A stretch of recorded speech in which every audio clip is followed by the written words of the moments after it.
Doctor Marco Antonio López Cepeda, bueno, pues él es ginecólogo, ¿verdad? Ginecólogo, sí. Especialista en toda esta área que tiene que ver, y como director de la Clínica de Excelencia en Endometriosis en el Hospital San Javier, Guadalajara. Así es. Bienvenido, doctor. Muchas gracias. gracias. Gracias por la invitación. Buen día. Buen día, gracias.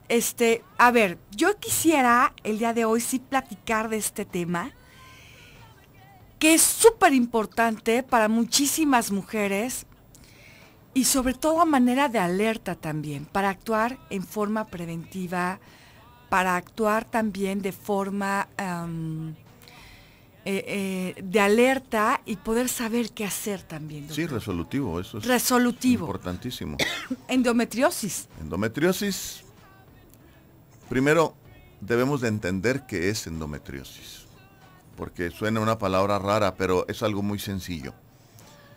El útero o matriz tiene 3 capas. La capa más externa, que es la serosa, la capa intermedia, que es el músculo propiamente de la matriz, que se llama miometrio, y la capa más interna, cuya cavidad, porque es una cavidad, está ocupada por una membrana. Esa membrana tiene 2 capas, una membrana basal y una membrana funcional. Esa se llama endometrio. Esa membrana, la funcional, va a crecer por estímulo de las hormonas femeninas, es decir, estrógenos, y luego mantenida por progesterona. Y luego mantenido ese endometrio por la progesterona, que son las hormonas que se producen en los ovarios en toda mujer en vida reproductiva. ¿Para qué sucede esto? Para que el endometrio sea la cama o el nido en donde va a llegar el óvulo fecundado, o sea, el embrión, se implanta y se lleva a cabo el embarazo. Cuando eso no se da, como es una membrana preparada con muchos vasos sanguíneos para poder nutrir al embrión, cuando no se da el embarazo, esa membrana se desprende. Por eso los ciclos femeninos son de 28 a 30 días. Al desprenderse, rompe vasos sanguíneos y finalmente eso es la menstruación.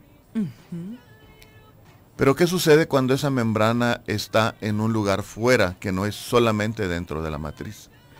Eso se llama endometriosis. Y en el lugar en donde se encuentre, que generalmente es en el abdomen, va a crecer igual, se va a desprender igual y va a sangrar igual. Pero ahí. Caray. Pero no tiene salida. Ups. Ese es el problema de la endometriosis. Esa es la situación que se presenta. ¿Y por qué se origina esto? Fuera de lugar. Una excelente pregunta. Gracias, doctor. Pero... Hay como 10 teorías. Ay, Dios mío. Si no es que más. Y hay tantas teorías porque ninguna de ellas explica todas las formas de presentación de endometriosis. La más aceptada es una teoría que se llama teoría de Sampson, que habla de la menstruación retrógrada. ¿Qué significa? Que la mujer, así como sangra por vía vaginal a través del cuello de la matriz, también sale sangre a través de las trompas de falopio hacia el abdomen. Los mecanismos normales de la mujer de defensa van a neutralizar esa sangre y ese tejido de endometrio que pudiera caer en el abdomen y lo elimina. Pero ¿en el proceso de la menstruación también? En el también? proceso normal en toda mujer. Ahora sabemos con los métodos... O sea, que sucede y no sabemos. Exacto. El 98% de las mujeres durante su menstruación tienen menstruación retrógrada. Ups. ¿Por qué solamente el 15% presenta endometriosis? Ahí es en donde empiezan los cuestionamientos. Hay teorías como la genética, es decir, ya hay una predisposición. Si hay familiares con endometriosis, es probable que la mujer tenga endometriosis. Otra teoría inmunológica. Esta sostiene que las mujeres en alguna etapa de su vida tienen una deficiencia en sus defensas y permiten que ese endometrio crezca en el abdomen, se implante y vuelva a crecer. De ahí entonces se deriva la enfermedad. El endometrio va a crecer, va a sangrar, y sangre en el abdomen es altamente irritante y ocasiona el síntoma cardinal de la endometriosis, el cólico menstrual. Y este cólico se dice que es normal, natural, que sucede, que pasa, que importa. Exacto. ¿Será que se tenga que tener este dolor? Las leyendas urbanas y la tradición familiar, la abuelita le dice a la madre a la hija, y así se va de voz en voz, de boca en boca, que es condición de la mujer el tener cólicos durante su menstruación. Pero no es así. Los cólicos no deben de existir en una mujer. Y si existe un cólico en específico, que es un cólico que inicia, puede ser desde el inicio de la menstruación, que es alrededor de los 12, 13 años, que se llamaría entonces dismenorrea primaria, o puede ser después, que se llama dismenorrea secundaria.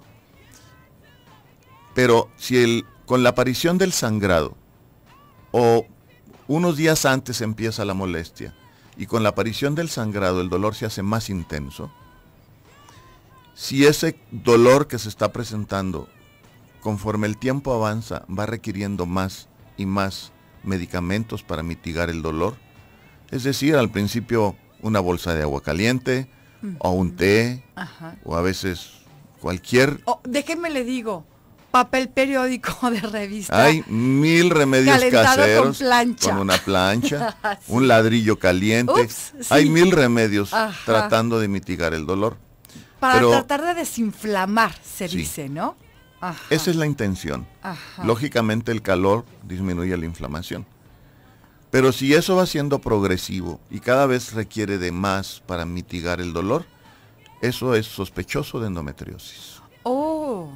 Hay que estar alertas a un dolor entonces. Correcto.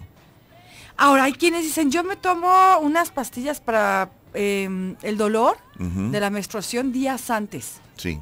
Así existen esas pastillas, sí, y claro. se dan y todo, y días antes de que empiece la regla. Sí, claro que sí, en la menstruación, específicamente en el endometrio y algunos otros órganos, estructuras en el cuerpo humano, se producen unas sustancias que se llaman prostaglandinas.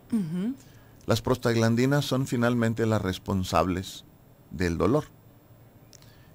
¿Qué hacemos para eso, para evitarlo? Tomar pastillas o medicamentos que van orientados a inhibir la secreción de prostaglandinas.